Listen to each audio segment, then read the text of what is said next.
Shakas, aloha crafty friends, it's Maka from Makaz Home. I'm here today with another project share. I received this die from Globleland and I received actually a few products from them, and they've asked me to review the product and share them with my followers. So I will leave the unboxing video here if you did not get a chance to see it. And I just made some quick cards. This die is called Ocean World die, and I'll leave the link to this die in my description box below so you can go check this die out as well as their many other products. And so I just did some fast thank you cards with this one here.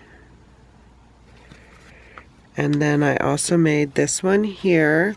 And thank you, Cheryl. She sent me some of these cute little flowers that I embellished the die with.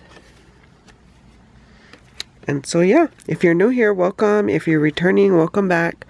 I hope that you are having a crafty day. For more videos like these, see here. And until my next video, shakas.